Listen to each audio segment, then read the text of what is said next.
2020లో జనవరి 10వ తారీఖున చివరిసారిగా కోర్టుకు అటెండ్ అయ్యాడు జగన్మోహన్ రెడ్డి ముద్దాయిగా. తర్వాత ఏదో వంక పెట్టుకున్నాడు. ఏమని? I would like to draw the attention of the honourable press.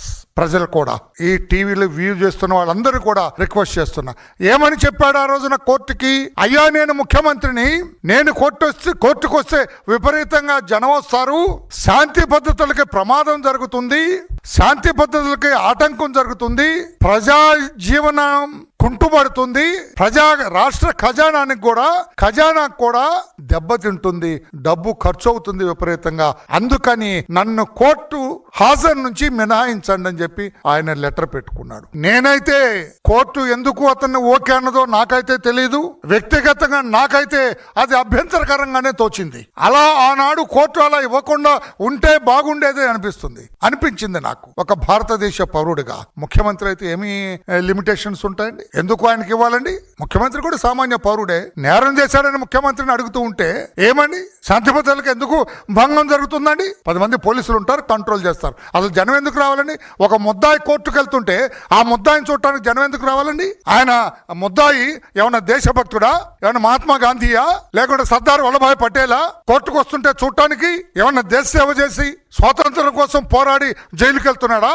దుంపల దగ్గర ప్రజల సొమ్ము కొట్టేశాడయా, 43,000 కొట్లేశాడయా, ఆర్థిక ఉగ్రవాదితో సమానమయ్యా, హత్య కేసు కంటే ఘోరమైన తప్పిదాలు చేశాడయా, 18 నెలలు జైల్లో ఉన్నాడయా అని కోర్టులు స్పష్టంగా చెబుతుంటే శాంతి భద్రతలకు విఘాతం ఏంటండి? డబ్బు ఖర్చు అయితే నీకంటే ప్రజలు మేము పెట్టుకుంటాం, మేము భరిస్తాం. న్యాయస్థానాలు కూడా ప్రత్యేకంగా చూడాలండి ఈ రోజు జరిగిన వ్యవహారాన్ని.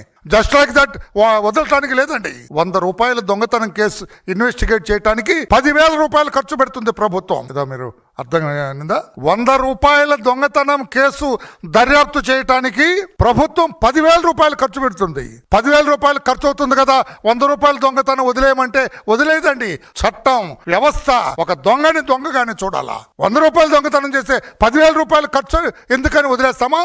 జగన్మోహన్ రెడ్డి అడుగుతుంది. అట్లాగే ఉంది. నేను ముఖ్యమంత్రిని అయ్యాను కాబట్టి దొంగని అయి ఉండొచ్చు, దోపిడీదారిని అయి ఉండొచ్చు, ప్రజల సొమ్ము కొట్టేసి ఉండొచ్చు.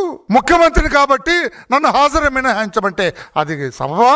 న్యాయస్థానాలు చెప్పాలా? ప్రజాధనం వృధా అవుతుందంటే మరి అది కూడా 100 రూపాయలకి 1000 రూపాయలు 10,000 ఎందుకు ఖర్చు పెడతారండి? వదిలేయండి దర్యాప్తు.